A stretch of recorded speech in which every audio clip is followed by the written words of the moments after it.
El último que habíamos tomado, yo lo tengo escrito en casa, pero en el último... Todo el comienzo del cristianismo. Sí, paleocristiano, bizantino. Sí, Hasta invasiones bárbaras sin incluir las invasiones. Sin incluir.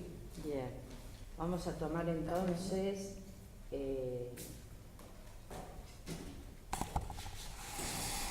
románico y gótico. Comparaciones. Románico y gótico. Románico y gótico. Alta Edad Media, románico, baja Edad Media, el gótico. Gótico italiano también. Todo No, gótico. no. Si no, ya te... ¡Ay, vino Rochi! Alto y bajo. ¿Qué, Caro? Y ya que está, Se puso colorado. Alta Edad Media. Gótico, baja edad media. Yo, Te extrañamos, no te teníamos fe que caigas ahora. Como dijo Formato. No saben el curso que tuve que hacer una vez chico. románico y gótico. ¿Cómo está, Franci? Bien. ¿Un curso de qué? No, el curso que tuve que hacer para venir. Románico y románico. Sí. Para Gótico, el gótico. Bien. Cosas No, de no mamá. gótico italiano. Cosas de- No, De dejarla. Se está cuidando. Después, alta edad media. No. Que todo lo que prácticamente baja media. ¿Te das cuenta de lo que hacer? Dijo, ¿Sabés toma. a qué nos referimos, Juan Pablito? Sí, pero es la mayoría de románico, yo me lo perdí porque fueron las clases que faltan. Sí. Pero Está todo en VHS. Así que voy a empezar a, Sí, sí. A a desgrabar. visualizar. Pero siempre lo hago. Igual. Es una gran herramienta. Sí. Sí. No, No. 10. O 17. El 13 es lunes, 14 martes, miércoles. No tengo una jueves novela. 16. Sí. De octubre, ¿no? Sí, está mucho tiempo. Sí, sí. Todavía no vi el DVD que me diste, pero lo Ah, tengo. bueno. Mañana lo voy a pasar. Cuando puedas, Mati. El gótico es de la alta edad media y no, de románico alta edad media y gótico baja edad media. No, el gótico italiano entra. No. 16. Sí, sí. Estaba confundida yo. No, porque ya es mucho, les voy a hacer breves comparaciones. Por ejemplo, entre una virgen románica, pongan por caso, y una virgen gótica. Entre un Cristo románico y uno gótico. Y los capiteles, ¿cómo son en el románico? Historia. Muy bien. Un claustro románico y uno gótico. Es decir, que ahí se muestra, bueno, tienen que ver por qué claustro, por qué es cuadrado, cómo la escultura es muy importante porque es el vehículo de evangelización, alta edad media, y clase social imperante, ¿cuál? Feudalismo. Y en el gótico, clase social que surge, La burguesía. muy bien, la burguesía. Y ahí la iglesia, con el mismo trípode de ideas, teocentrismo, trascendencia, fe, se va a trasladar, porque ahora han resurgido, a los burgos. Burgo, burguesía, el que habita en el burgo, en la ciudad, es el burgués. Entonces comienza a plantearse la idea de yo asciendo y desciendo en la escala social según mis méritos, según mi trabajo. Y entonces ahí podemos ver el cambio también en el gótico. Arquitectura, ¿qué cambio fundamental tenemos en el gótico? Para poder vaciar las paredes en vitrales. No, los... Bien, bien. Va a ser así muy claro y muy conciso. Bien, ustedes empezaron a ver, vieron parte del Trecento florentino con las chicas, es decir, la pintura de Siena y Florencia. ¿Lo tienen claro eso? Sí, porque vos volviste a dar también lo que dieron la primera clase, las chicas, vos lo volviste a dar otra vez también. La primera vez. La primera vez. La Bien, primera. La primera regio. clase. Sí. Bien. Y luego han visto al arquitecto Brunelleschi, ya entrando en el siglo XV. Esto es fundamentalísimo, Brunelleschi, porque es la primera vez que se tiene como contenido y continente el espacio. Y justamente después una cosa que quería aclarar, los palacios, el surgimiento de los palacios, un arte urbano. Antes estaba el castillo feudal, ahora está el palacio, que suelen ser cubos de piedra y que van marcando muy claramente la parte en la que pueden entrar los carruajes, la parte en la que solamente entran aquellos que el dueño de casa permite y la parte en la que... Solo entra el dueño de casa. Bien, solo los dueños del palacio. Bien, ahora vamos a empezar con Donatello. No, ¿qué puse primero? No, Ghiberti. Porque Donatello, como les había dicho, en el siglo XV en Florencia, él nace en 1366 y va a revolucionar la escultura. Fundamentalmente va a ser comprendido recién en el siglo XVI, fines del XIV, fines del XIII, principios del XIV, hasta mediados del siglo estoy diciendo estupideces, desde el XIV hasta mediados del siglo XV. Y fundamentalmente va a impactar, y lo va a entender en toda su potencia, recién Miguel Ángel Buonarroti en el siglo XVI. Donatello es absolutamente polifacético, de una versatilidad en cuanto a la representación, salta del bronce a la madera, al mármol, a cualquier tipo de piedra, al bajo relieve, al alto relieve, a la escultura de bulto completo. Y además, nosotros pensemos que en el siglo XV, fundamentalmente en Italia, y nada más que en Italia y Florencia, guarda, España, Inglaterra y el resto de los países europeos, va a tardar un siglo en llegar al Renacimiento. Se sigue dando el gótico, España, Inglaterra, Alemania. Bien, en Italia entonces, especialmente en Florencia, también tiene algunas características muy extraordinarias. Venecia, va a darse que se llama Quattrocento florentino. El 400 significa el 1400, siglo XV. Y en el 400 florentino se va a instaurar ese trípode que ya conocíamos de Grecia y de Roma. Ahora, con una salvedad, sin perder la fe, esto las chicas lo dijeron, Sí. porque van a pintar, pero no es porque dijeron que van a pintar pintura religiosa, cuidado, porque incluso los personajes religiosos van a ser vistos desde un punto de vista humano, buscando la volumetría, buscando los volúmenes en los ropajes, en la ropa, en la tridimensionalidad espacial. Los primeros que llegan a la tridimensionalidad espacial, alto, ancho y profundidad, por supuesto que son los arquitectos. El esquema que va a dar Brunelleschi, y que ustedes vieron en el pórtico del Hospital de los Inocentes, es, mírenme, pensemos en una pirámide de base cuadrangular. Entonces, pirámide invertida, truncada, carente de atmósfera. ¿Qué significa tal cosa? Que se ve el primer plano como el último con la misma nitidez. Y esa es la perspectiva geométrica. Achicar en tamaño para dar el último plano, pero se ve tan nítido como el primer plano. La perspectiva atmosférica, en cambio, va a instaurar colores azulinos para el fondo y contornos más diluidos. Lo vamos a ver fundamentalmente en el extraordinario Leonardo. Luego, los escultores como Andrea Ghiberti en el Baptisterio de Florencia, que es una construcción del 292 después de Cristo, pero que fue remozada en el 1200.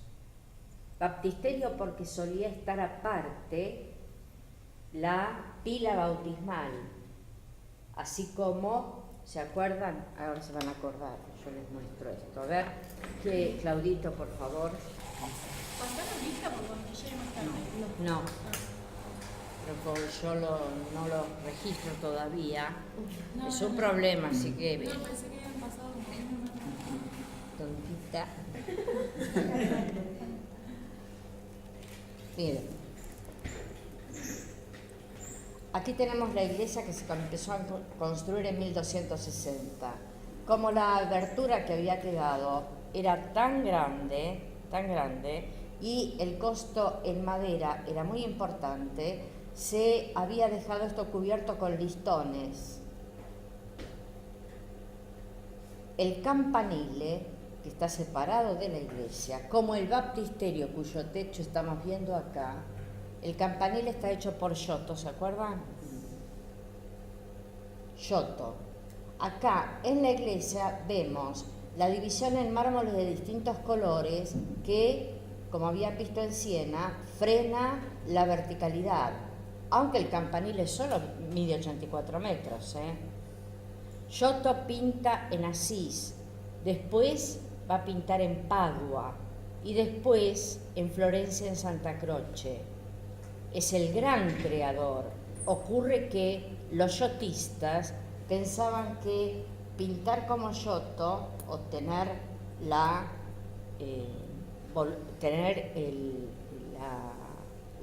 enjundia de Giotto era pintar figuras gordas. No, es la concentración dramática. Le cuesta en muchas ocasiones, porque no tiene nadie quien le enseñe, aprende sobre sí mismo, la tridimensionalidad. Ustedes vieron a Masaccio. Masaccio es el joven que a los 27 años está muerto, pero que lo supo interpretar. Consistía en la concentración temática. Y esta iglesia, el campanile está hecho por Giotto, como ven, pintor y también arquitecto. La iglesia se estaba construyendo a la par. Nosotros vamos a ir al baptisterio. Tenemos un tambor octogonal. Este tipo de abertura redonda es típica de Brunelleschi, después la van a seguir todos. Óculos. Habíamos visto la linterna, otro elemento que se genera en el siglo XV y que va a tener vigencia durante siglos. Los mármoles, los gajos, son decorativos. Todo eso ya lo sabemos. Bien, vamos al baptisterio.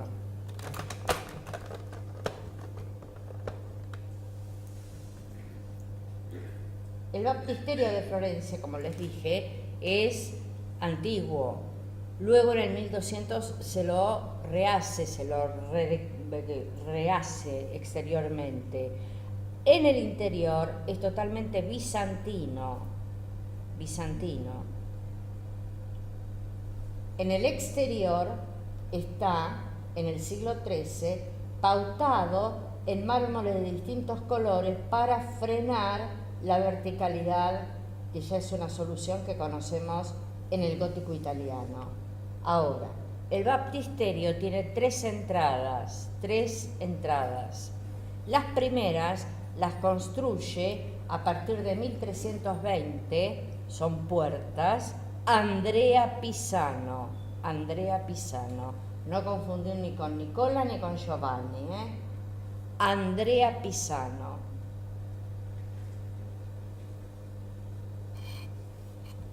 Ahí vamos a ir. En el siglo XV, para las segundas puertas, el municipio de Florencia va a llamar a concurso y se van a presentar todos. Ghiberti había ganado para la cúpula. Brunelleschi. Ghiberti también se había presentado. Luego les toman examen, se conserva el examen, miren qué maravilla.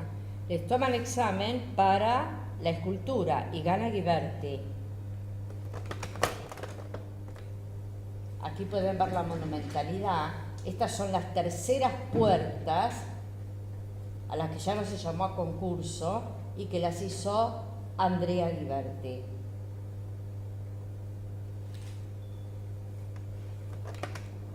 Las que están para allá, más de 100 años antes. Les quería mostrar un poco el interior para que se ubicaran como el interior es bizantino.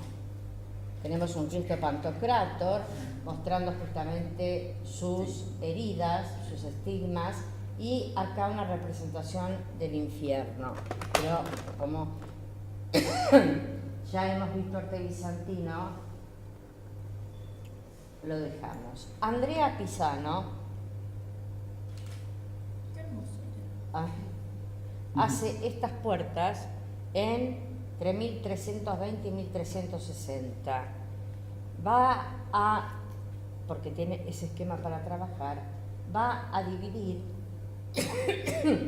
la historia de San Juan Bautista en recuadros, atiendan esto, recuadros que además por dentro tienen marcos cuatrilobulados y luego la escena. Vamos a ver algunos detalles y cómo, acá está el nacimiento de Juan Bautista, fíjense cómo Isabel, su madre, prácticamente da la sensación de estar escalonada arriba de las mujeres que van a bañar a Juan. ¿Lo ven acá al bebé? Por otra parte, no solamente escalonada, sino que da una sensación de cierta inestabilidad, que resulta un tanto equilibrada por la gran volumetría que le da.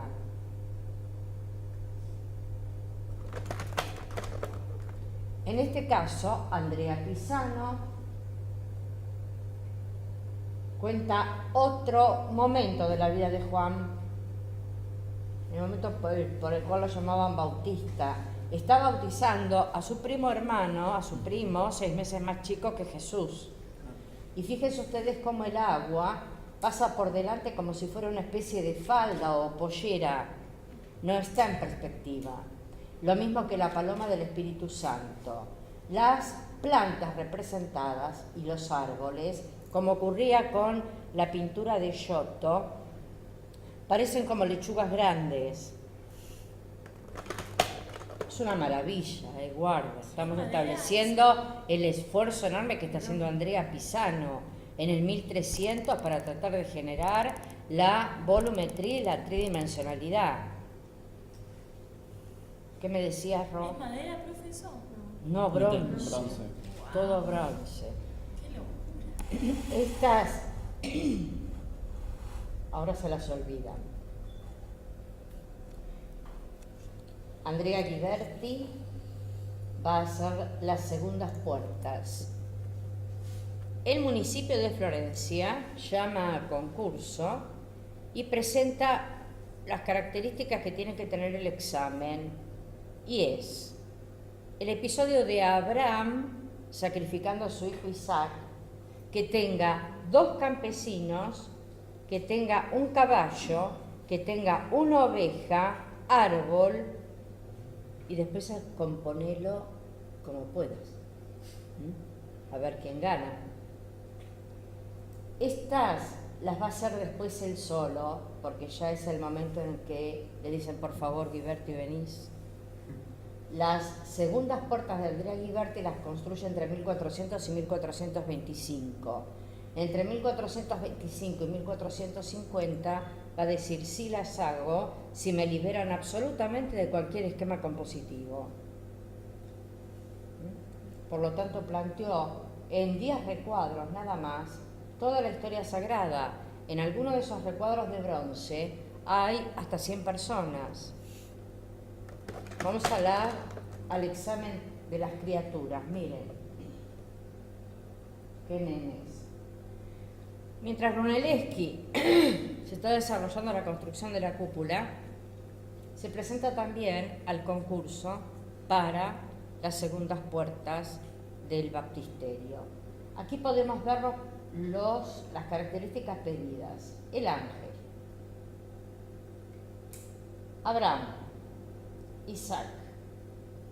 Como el ángel lo detiene en el momento en que va a clavarle el cuchillo, y por eso está acá la oveja o cabrito, para que lo reemplace. 2 campesinos acá y el caballo. Está absolutamente contemplado todo lo pedido. Ahora, ustedes piensen que es para hacer unas puertas que tienen 28 recuadros. Entonces, acá Brunelleschi está dando una especie de, entre comillas, ¿no? Pues estamos hablando de genios, de desparramo, donde en una parte del marco cuatrilobulado está el ángel, en otra parte la montaña y el árbol, en otra el campesino, otro campesino, en el medio, en el mismo lugar del tema, del eje temático, el caballo. Andrea Ghiberti acá lo logra más. Fíjense ustedes cómo la oveja o cabra, montaña, campesinos y caballo lo resuelve todo en un costado. Deja en el centro al padre con el cuchillo, con una capa al viento, indicando justamente el sacrificio tremendo que va a hacer al matar a su hijo más amado, al único hijo, tiene Ismael antes.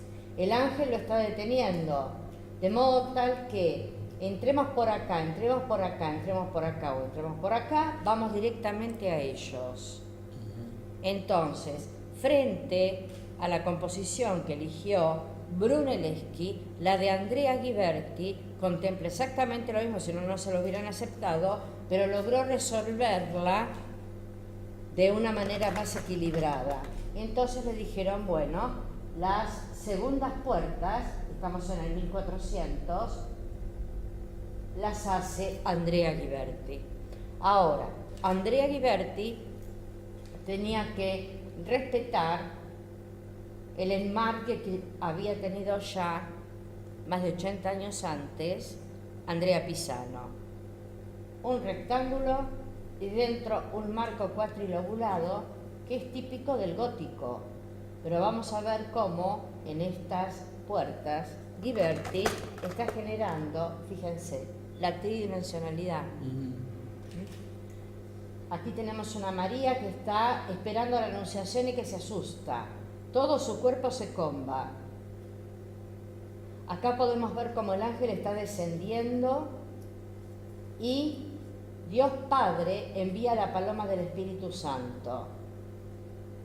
Un relieve completo cuando quiere sacar la figura completamente, medio relieve cuando no, para crear justamente un adelante, un atrás, y la construcción del arco de medio punto con el cual está generando una tridimensionalidad. ¿Qué? ¿Es mejor? No. La bidimensionalidad tiene sus razones. Es plantear un espacio simbólico. La tridimensionalidad, después de tantos años de hacer bidimensionalidad, había entrado en el olvido, de modo tal que volver a generarla va a costar mucho, y muy en especial a los pintores, porque es generar la tridimensionalidad sobre un plano. Miren aquí, tenemos la visita de los Reyes Magos. Aquí los ha puesto dos, uno de rodillas.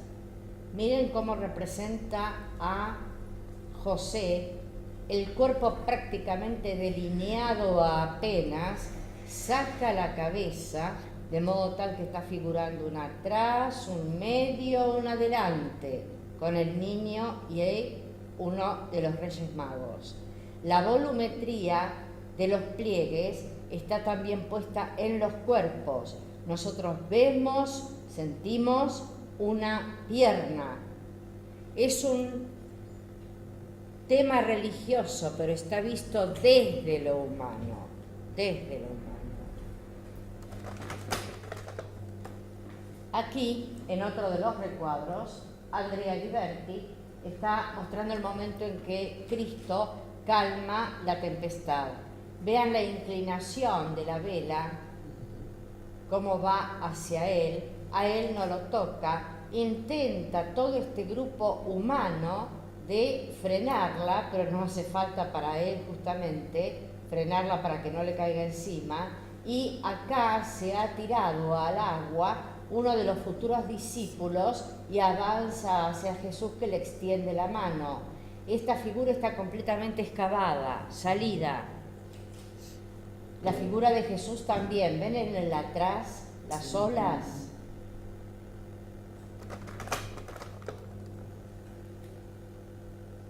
El prendimiento de Jesús, el beso de Judas. En este caso tenemos una concentración temática absoluta. La traición y la mansedumbre. La violencia en Pedro que le corta la oreja a un guardia. La representación de un guardia romano y la multidireccionalidad de las lanzas por detrás está indicando una espacialidad que ha figurado apenas con un relieve mínimo, mientras que estas figuras, especialmente la del guardia romano y la del otro, al que Pedro le corta la oreja, están prácticamente exentas. Les mostré solamente algunos, son 28 episodios. La cuestión es que cuando llega a las terceras puertas ya no tiene que rendir concurso ni nada. Mientras está trabajando Donatello, En las terceras puertas, él, por supuesto, va a pedir la libertad absoluta que se le concede inmediatamente. De modo tal entonces que va a resolver en 10 episodios, 10 recuadros, sin ningún tipo de elemento distractivo, de marcos cuatrilobulados, en absoluto. ¿Por qué se llaman las puertas del paraíso? Andrea Ghiberti las termina de construir en 1450 y además muere. Hay un muchachito que nace en 1465 y el padre no lo deja ser artista. Entonces él, es muy terco, gracias a Dios, va a caminar por Florencia y va a aprender con los frescos de Masaccio, con las esculturas de Donatello que estaban todas expuestas por la calle, ves cómo era que están en museos. Y a estas puertas va a decir de ellas, son tan bellas que merecen ser las puertas del paraíso. Es Miguel Ángel. Entonces le quedó ya ese apelativo. Vamos a acercarnos. Siempre está lleno de gente adelante. Miren. Bronce, chicos.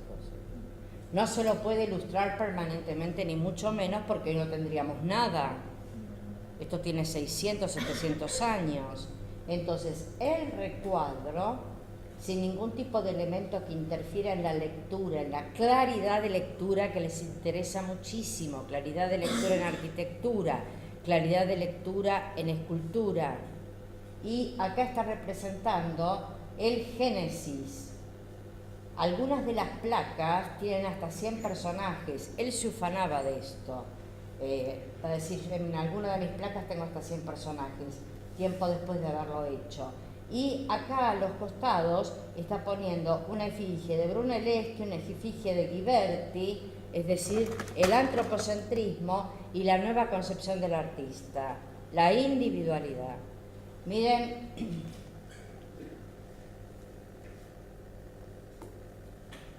acá, en bronce dorado, ¿ven que el espesor no es enorme ni mucho menos? Bien, él trabaja las figuras en forma de relieve casi exento y nos lleva hasta el fondo, donde apenas delinea las otras, de manera tal que crea una absoluta tridimensionalidad sobre un plano. Vamos a ver esta.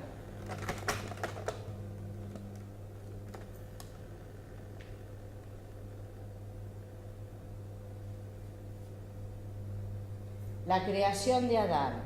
Fíjense que podríamos pasar la mano por abajo de la pierna. La figura de Cristo. La creación de Eva en el centro. Adán dormido y Eva surgiendo de su costado. Observen la desnudez, son las puertas de un baptisterio. Allá atrás, muy delineados nada más, el momento de la tentación en torno al árbol. Este árbol, con respecto a este, nos da absolutamente la ilusión óptica de muchísima profundidad. Y aquí tenemos la expulsión del paraíso. El ángel los expulsa. Entonces ha dado 1, 2, 3, 4 episodios del Génesis en una sola placa. Aquí, Caín y Abel.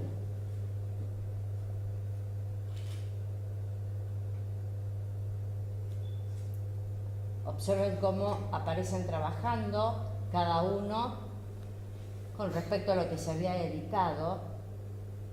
Acá, apacentando al ganado, Caín. Abel fundamentalmente se centraba en la agricultura. Miren ustedes aquí cómo saca por completo los bueyes, el primer buey, el último no, y el cuerpo. Acá el momento de la ira por celos de Caín, que va a matar a Abel. Y luego en el momento en que se va, Dios le pregunta, ¿qué se ha hecho de tu hermano? Y él le contesta la famosa frase, ¿qué soy yo acaso? ¿El guardián de mi hermano? Entonces, a partir de ahí, históricamente hablando y bíblicamente hablando, que son temas que nos conciernen porque forman parte de toda la historia de la pintura también, va a surgir la humanidad caínita. Caín va a tener una cruz de ceniza sobre la frente. Pasan siglos y siglos y siglos y justamente esa humanidad caínita cae en toda clase de tropelías. Por lo tanto, ahí se engancha con Noé y la destrucción de Sodoma y Gomorra. Noé con el arca y luego la destrucción antes con Abraham y la destrucción de Sodoma y Gomorra y luego con Noé. En esta placa, ¿ven qué espesor tiene nada más? Tenemos la historia de Abraham. Abraham, ¿de dónde había salido? No.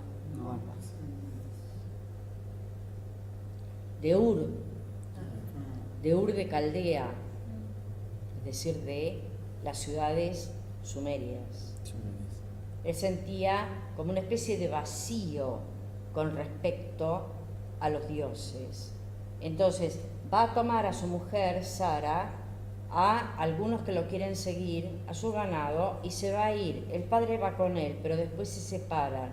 Y Abraham continúa, Abraham es el primer monoteísta, por eso es respetadísimo por los judíos, por los cristianos y por los musulmanes. Entonces, Abraham va a empezar un camino ascendente en busca de una supuesta tierra prometida. Como su esposa Sara no puede tener hijos, Sara misma le entrega a su esclava egipcia Agar, ¿se acuerdan? Sí. Para que no muera sin hijos. Y con ella tiene a Ismael. De ahí van a venir después, dice Mahoma, los musulmanes. Años después, muchos años, cuando los dos son viejos, Abraham y Sara, que es acá, tenemos el momento en el que Abraham está saludando, porque ahora se da cuenta que son ángeles, a 3 peregrinos. La buena acción indispensable en esos lugares en los que se andaba en el desierto o en lugares poco frecuentados era ofrecerle lo que tengas de comida y bebida al peregrino, porque mañana podés ser vos.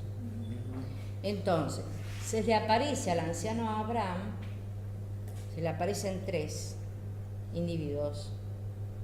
Y entonces Abraham le dice a su esposa Sara, también muy mayor, que prepare los mejores alimentos y la mejor bebida para darle a los peregrinos. En un momento dado, los peregrinos muestran su verdadera condición, que es angélica, son enviados de Dios.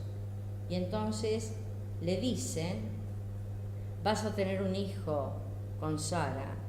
Sara, que está en la tienda, ¿ven una tienda de campaña? Se ríe, se sonríe. Dice, ¿cómo voy a tener un hijo? Yo tengo 70 años y él tiene 80. Y él cae rodilla en tierra y, como tiene una fe inconmovible, va a decirle a la esposa, la que ama profundamente, mujer, no te rías, no te rías. O sea, todo es posible para Dios. Fíjense ustedes aquí cómo Sara, la parte de abajo de la ropa, está delineada. En cambio, la cabeza abulta. Los árboles están planteando perspectiva de acuerdo al grado de nitidez de los troncos. Primer episodio. Segundo episodio. Finalmente Sara ha tenido a Isaac. Pasan los años y Dios le dice a Abraham que pruebe su fe entregándole lo más querido, y lo más querido es Isaac, su hijo, el hijo tenido con Sara, de quien van a provenir las 12 tribus de Israel.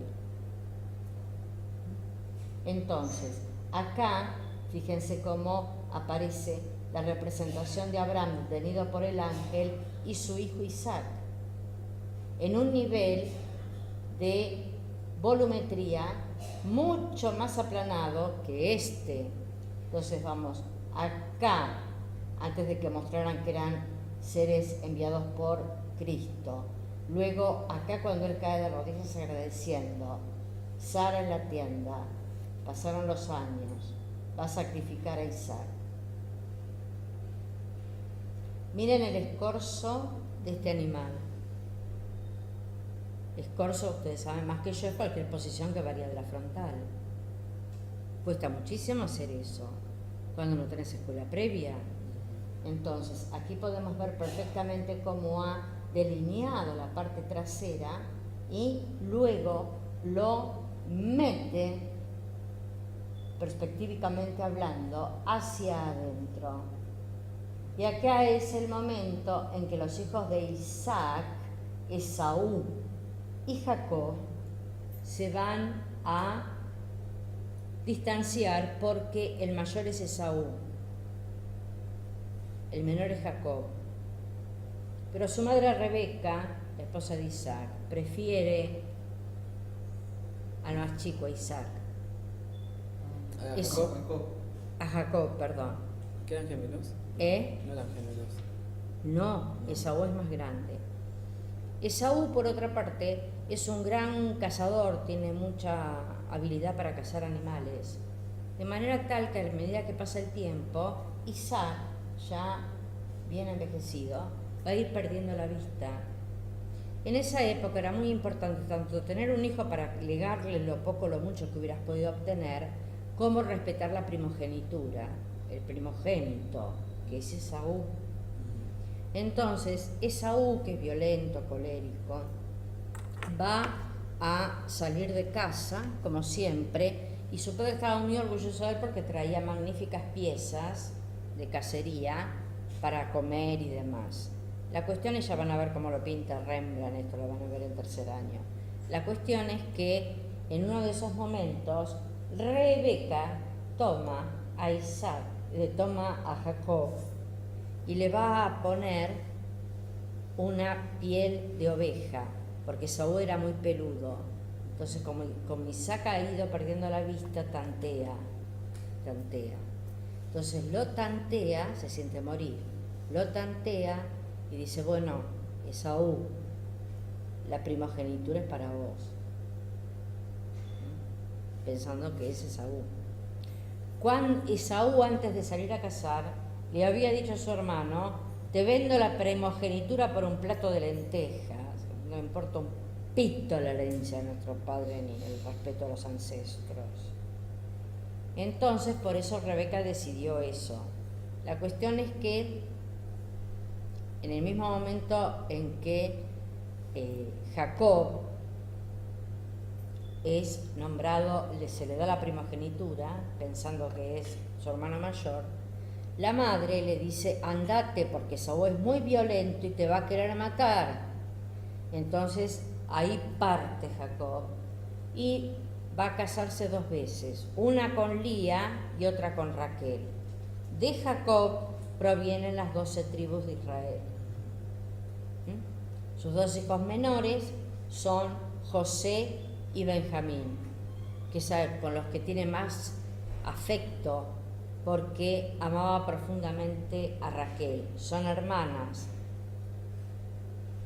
Esto todo se los cuento. Un vivo bárbaro. ¿Eh? Un vivo bárbaro.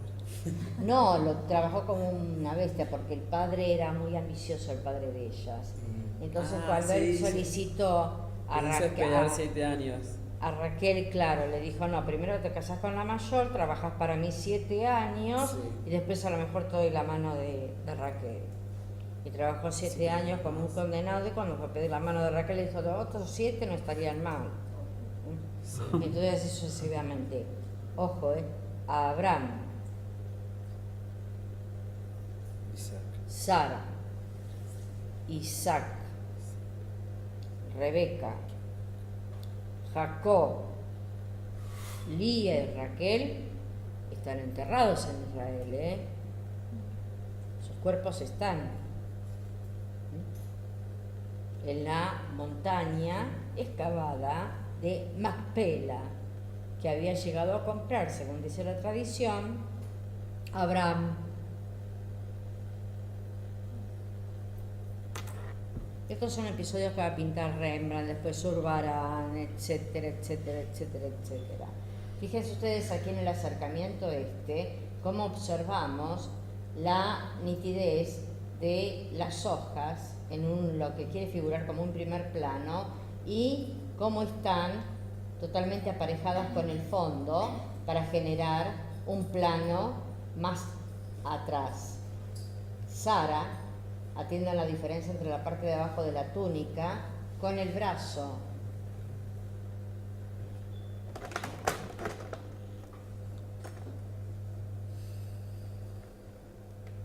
En esta placa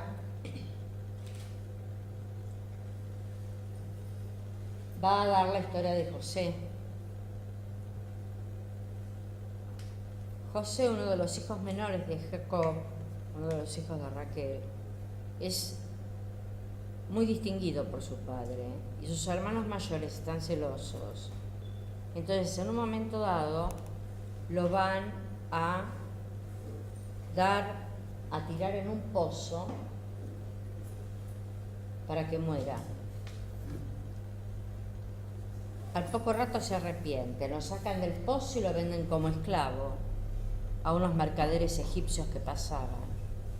Acá está el comienzo, ¿ven? Allá en la lejanía.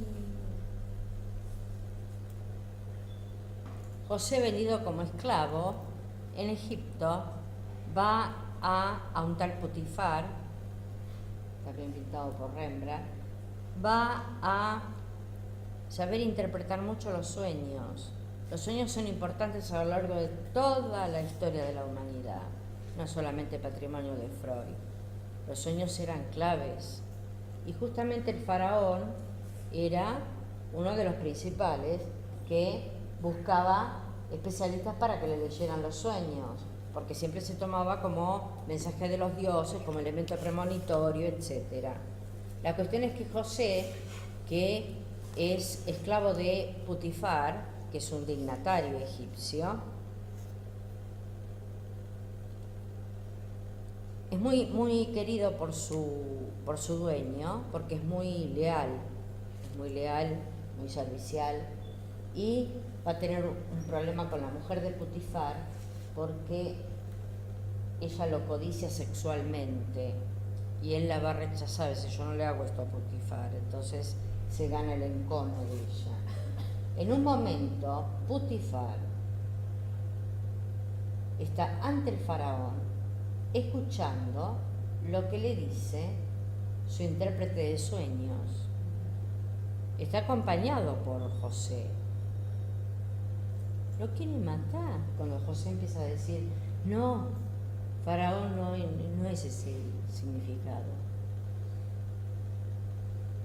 Entonces, ante la sorpresa de todos, el faraón le dice, a ver, y le da la interpretación del sueño de manera tal que satisface tanto al faraón que va a ser liberado y por otra parte va a llegar a ser un personaje sumamente prestigioso en Egipto. José es el que crea los graneros. Egipto, claro, Egipto era una cantera de trigo inagotable. La manera de conservación mejor fue ideada por José. ¿Qué se supone? Que se llamaba Tuya, es decir, que sería el papá, Tuya, y Yuya, Tuya, es el papá de una persona que ya hemos estudiado. ¿No se acuerdan? Es mucho dato, yo entiendo. Es el papá de la reina Tishi. La madre de Tutankamón. De Akenatón también, De más que Akenatón. nada, ¿no? Esa es la raigambre, según se dice. La cuestión es que acá está interpretando el sueño, llega a ser muy rico con la creación de los graneros y por otra parte muy respetado, y entonces, después de un montón de años, de más de 30 años, en una época de enorme sequía, los 11 hermanos, con su anciano padre, van a ir a Egipto a ayudar como manos de obra para las cosechas. Lo que menos piensan que ese dignatario egipcio, vestido al egipcio y tan rico es su hermano, pero él sí los reconoce. Entonces los va a invitar, acá están llevando las bolsas, los empleados, la gente de José. Miren la construcción edilicia que hace acá, en relieve, Ghiberti, avanzando con la curva, tanto de la parte superior como de estos arcos. Miren la diferencia con este arco en el que está el faraón. De esta manera nos da distintas pautas en el tiempo y distintos niveles de relieve. Da una comida, José sigue sin ser reconocido, él desea profundamente volver a ver a su padre, que lo ha dado por muerto todos esos años, ¿no? Entonces, en un momento dado, hace que un sirviente ponga una copa de plata en uno de los hijos más chicos, casi nieto, de uno de los hermanos. Y luego, cuando se van, los hace seguir. Y su delegado empieza a revisar las cosas y dice, esta copa de plata pertenece a José. Nosotros no agarramos nada. Entonces ahí, aterrorizados, ven que este dignatario egipcio los convoca otra vez y les dice, yo nunca les haría daño, aunque mi palabra bastaría para matarlos a todos. Lo único que me importa es volver a ver a nuestro padre. ¿Cómo nuestro padre? Si yo soy José, aquel que a los 10 años vendieron como esclavo. Entonces acá en un primer plano está mostrando al niñito con la copa de plata. Fíjense ustedes cómo los personajes aparecen prácticamente exentos. Comparen con esta parte. Está manejando tanto la perspectiva geométrica a través de elementos arquitectónicos que crean líneas de fuga, como una especie de perspectiva aérea en la que va de un mayor nivel de nitidez deliberadamente claro a uno intermedio a uno completamente exento. Miren, ¿ven qué espesor chico tiene?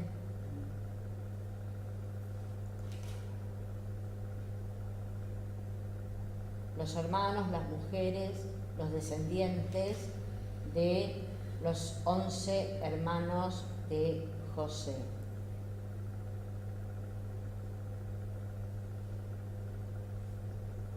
claro, a estas alturas lógicamente él ya era el mayor escultor en relieve que había.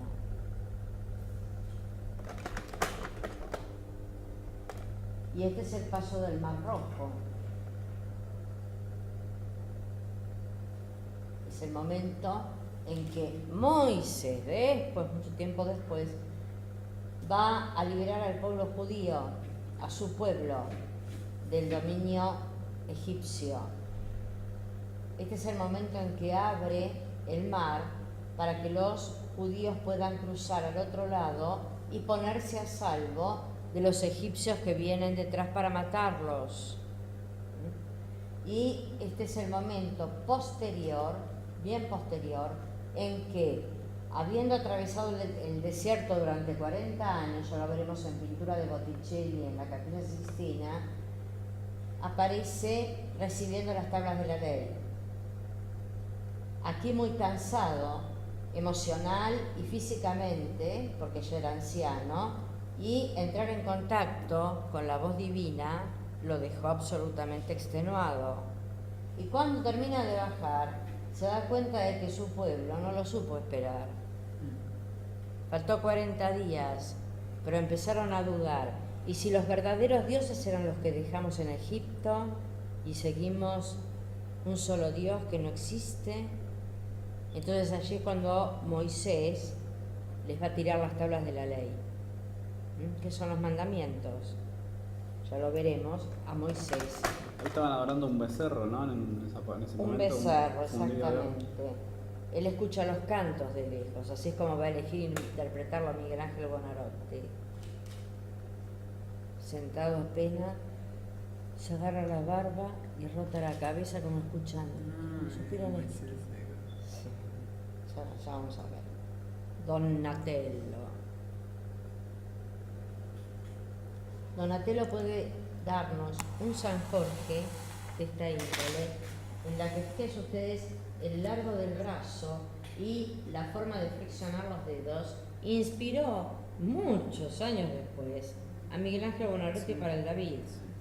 Otro elemento a tener en cuenta: San Jorge está representado como una especie de soldado romano.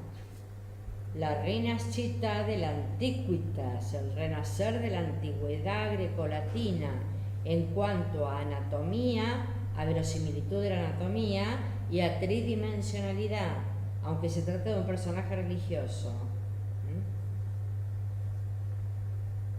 Observen la parada, muy firme, la mirada proyectada hacia arriba, con el escudo, resulta temible. Y salta a esta melancolía Donatello. Donatello es bastante más chico que Guibert, que Brunelleschi, pero juntos hicieron un viaje a Roma. Brunelleschi para ver arquitectura y Donatello para ver escultura de la antigüedad romana que quedara en pie. Y cuando volvieron a Florencia, con el joven Masaccio en pintura, que va a aprender de ellos, van a dar el 400 florentino en todo su esplendor. El resto los sigue. En este caso tenemos San Rossore, en una forma triangular, que va a ser una de las preferidas por el Renacimiento. Y aquí podemos ver el bronce. Vamos a acercarnos de perfil a la cabeza para que vean ustedes cómo trabaja. Esto ven, no es típico del Renacimiento. El Renacimiento va a buscar siempre que puede el arquetipo ideal, el hombre que todo lo puede hacer bien. En cambio este está imbuido de melancolía, tiene las venas marcadas, las arrugas del paso del tiempo.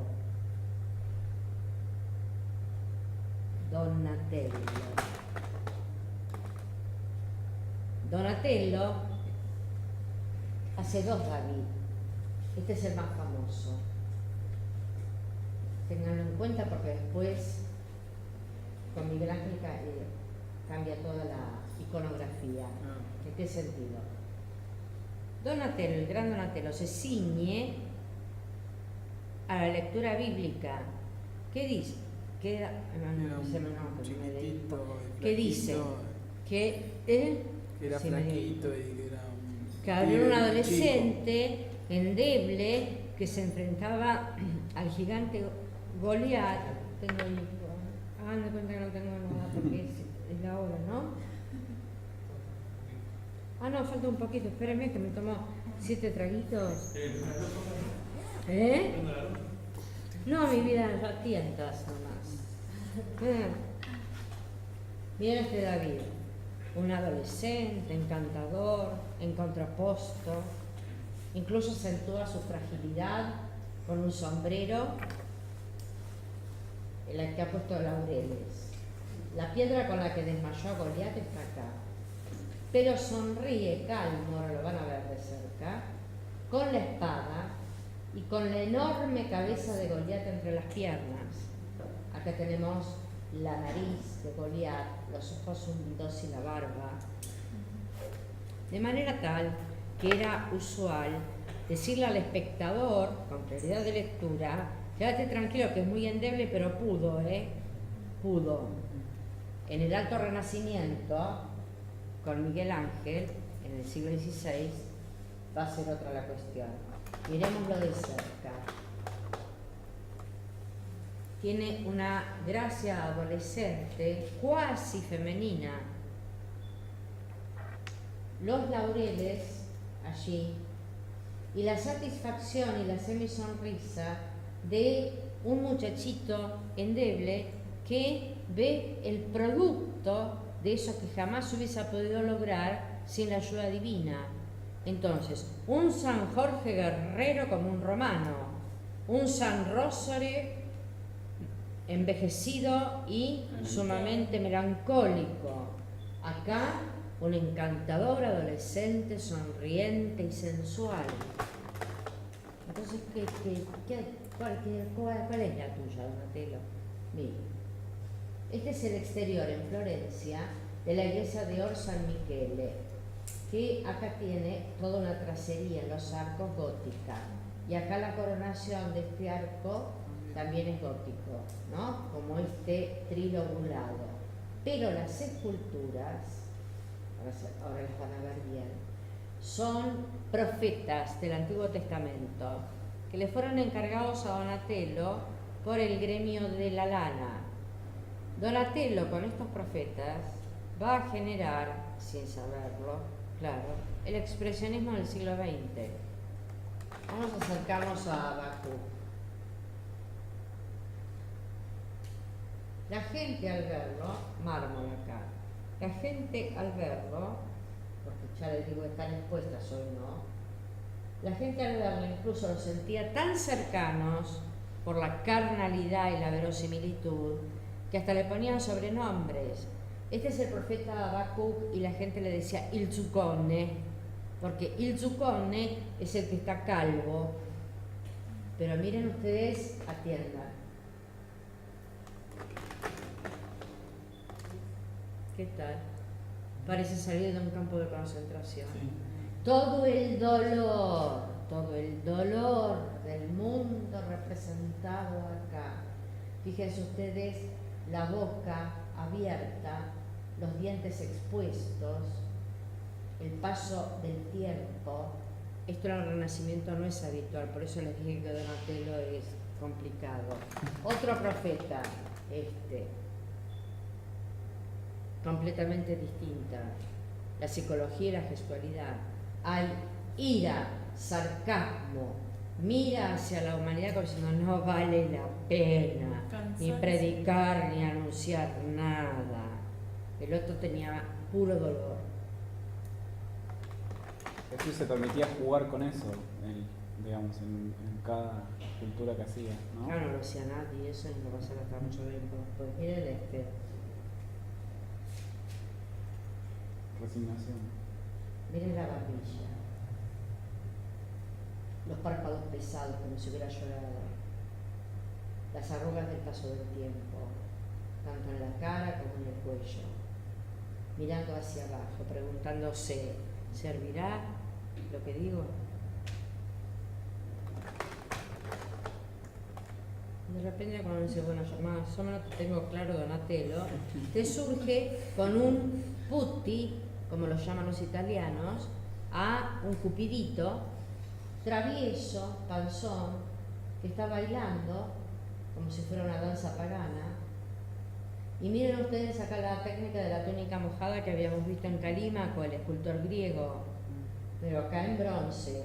La tela se adhiere a las rodillitas gorditas, el vientre prominente. Es una escultura encantadora, una especie de cupidito, ven las alitas ahí atrás, donde está representada la verosimilitud anatómica de un niñito, así como representó la del anciano, como representó la juventud desafiante de San Jorge.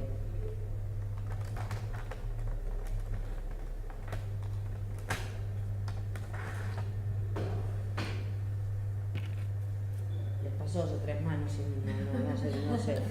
no se me alborote los pollos.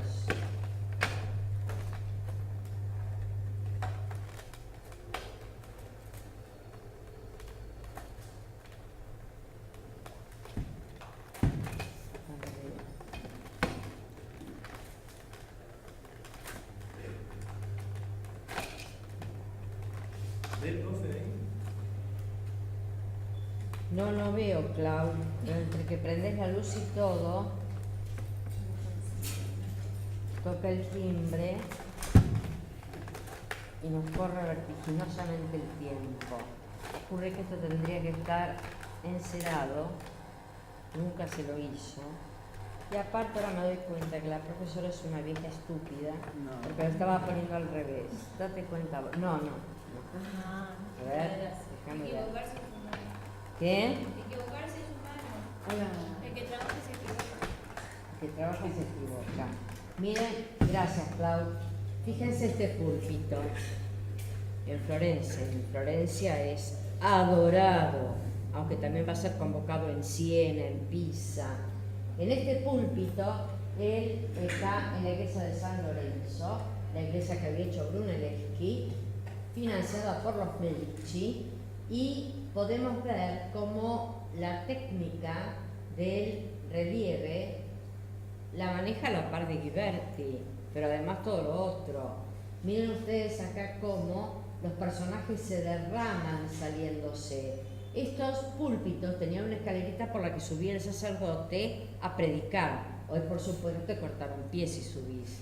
Entonces están sobre columnas de mármol coloreado, capitel jónico, fuste liso y arriba el púlpito de bronce. Tiene varias caras, esta es otra cara, Y ahora les muestro de cerca. Miren qué extraordinario.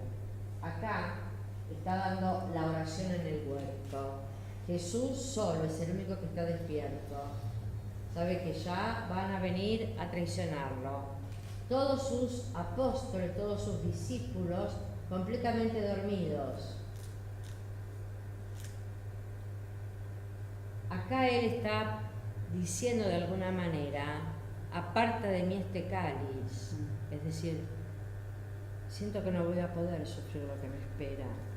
Él se lo trata de una manera absolutamente humana.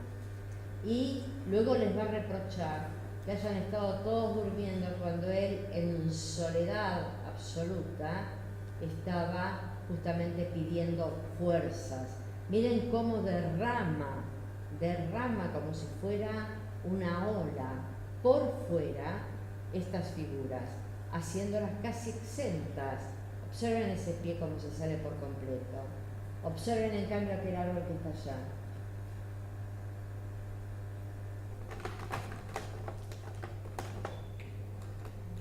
Este es el momento en que ya lo han apresado y se presenta ante el gobernador romano Poncio Pilatos. Vean ustedes cómo a través de los casetones, que ya conocemos por Roma, formas cuadradas, rectangulares, poligonales, decorativas, acá nos está dando una perspectiva, una tridimensionalidad que en realidad no hay tan profunda. Vean allá la gente asomada a esa baranda para ver el espectáculo. Ya preparan sus palos para pegarle. Él con la cabeza gacha está hablando de la mansedumbre y la entrega.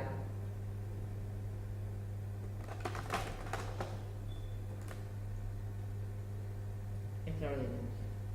El descendimiento de la cruz. Vean ese cuerpo, es un cadáver. Miren cómo ondula. Está completamente inerte. Acá intentan sostenerlo y el torso se levanta. El torso se levanta completamente flácido.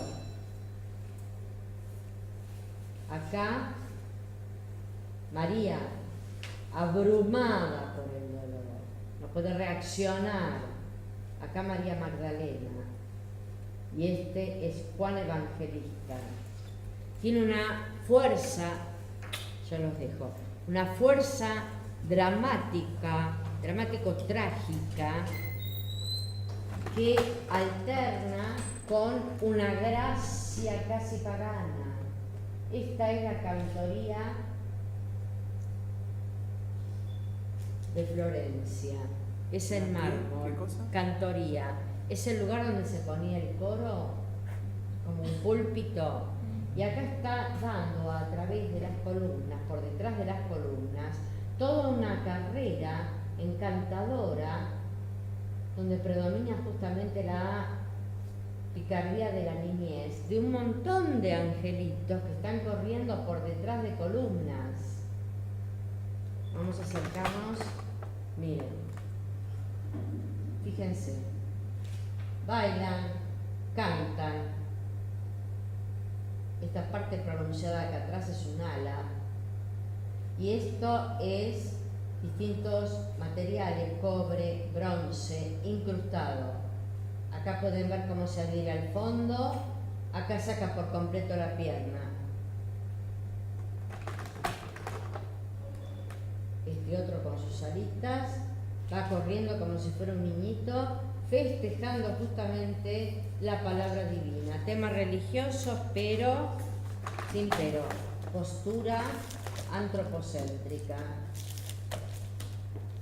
Niccolò da Usano. Si uno lo mira, esta escultura en madera, es como la madera también, sí. En esta escultura de madera policromada, Donatello nos está dando un retrato extraordinario de un poderoso de ese momento.